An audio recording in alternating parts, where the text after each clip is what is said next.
Yes.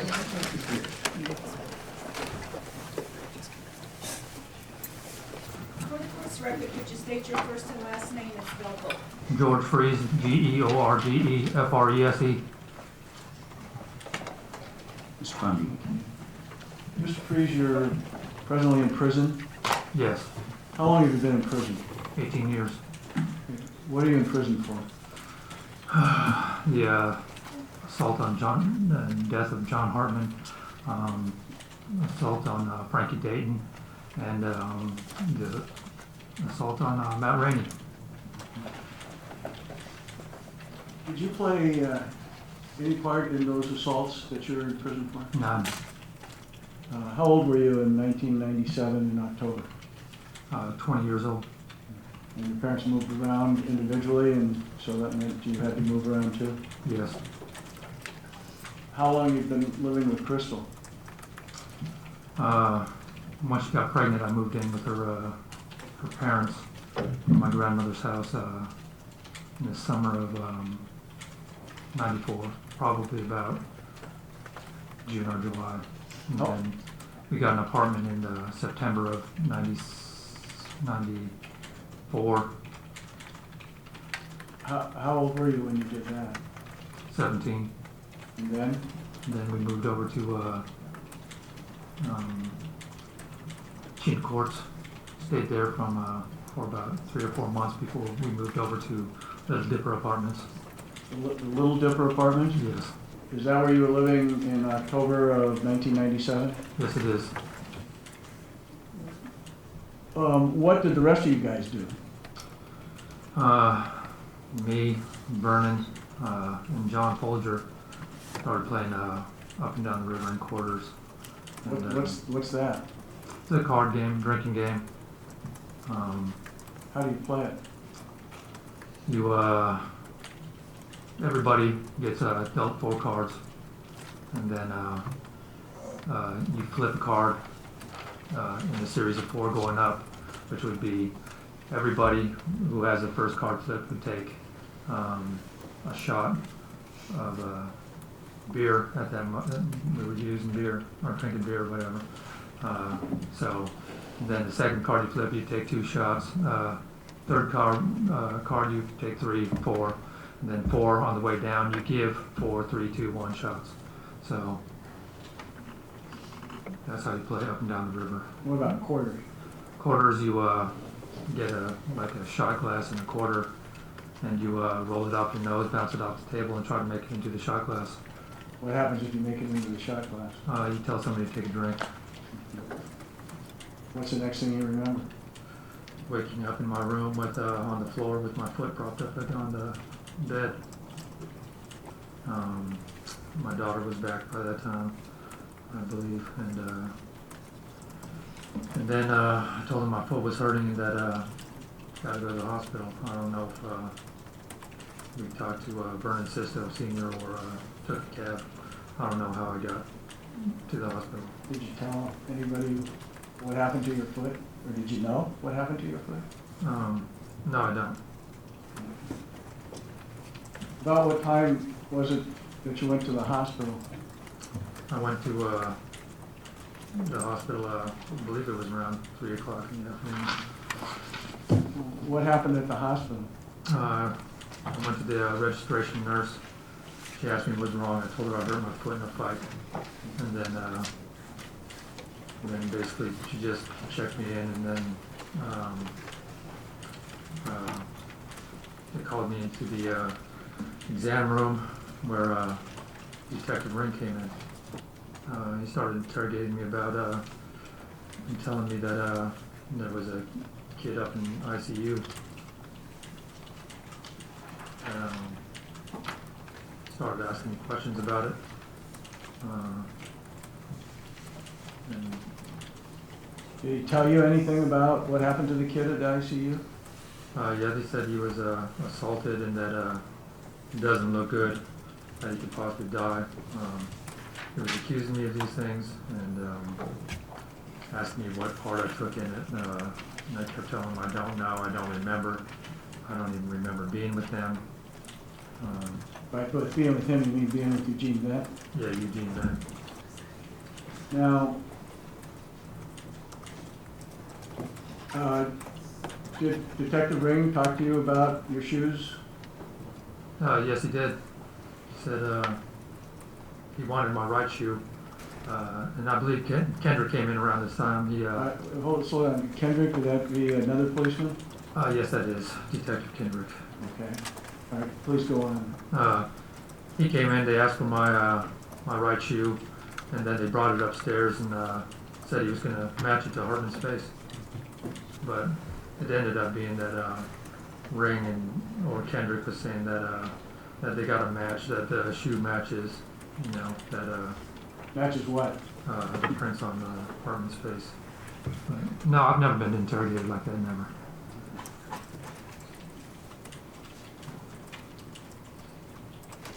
When you were done it, did you remember anything about being taking any part in the assault of John Hartman or anything like that? I do not remember anything besides leaving my apartment, blacking out, coming out of the elbow room, and then catching a ride over to Midtown. And he kept telling me that it's impossible for somebody so young to be having blackouts. He said that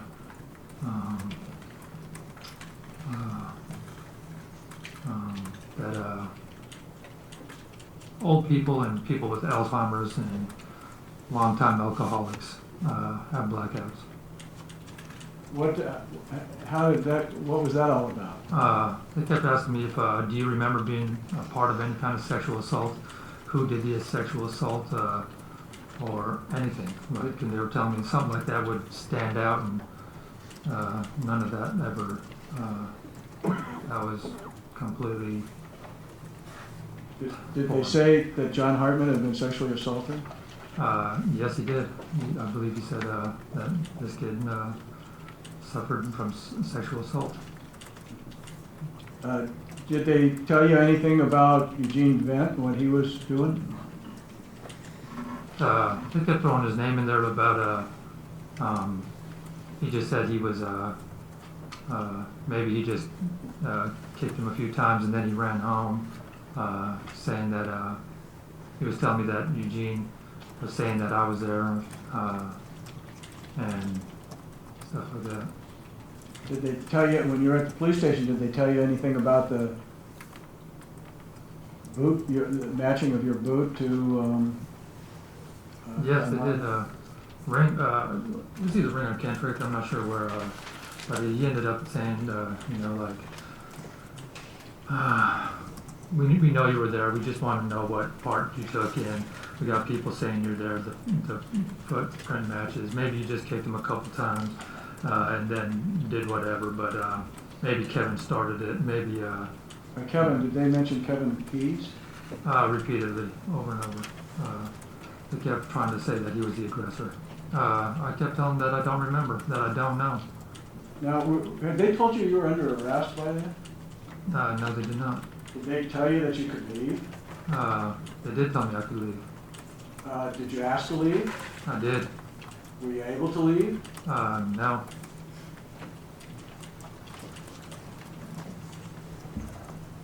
How were you feeling when they were telling you the stuff about the sexual assault and the boot print and Kevin Pease and what Eugene Vent was saying and all of that? Well, I told them a few times that I was scared and that this is, you know, I was scared. It was I was scared. Why were you scared? Because.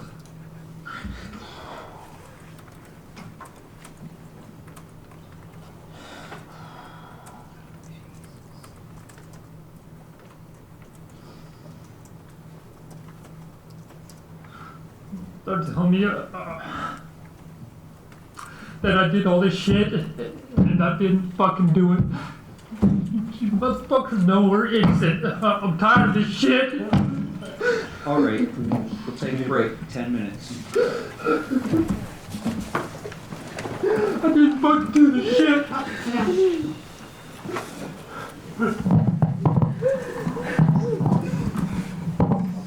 They can't approach.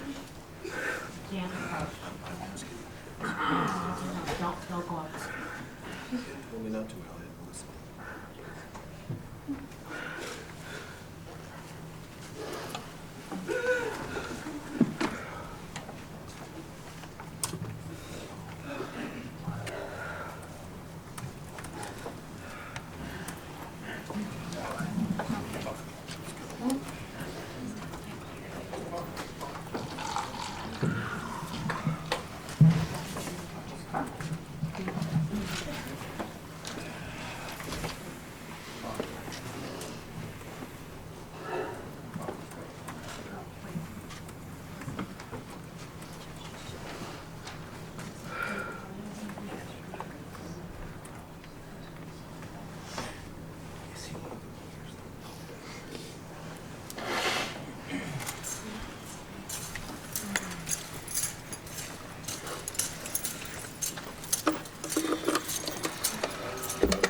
Please rise.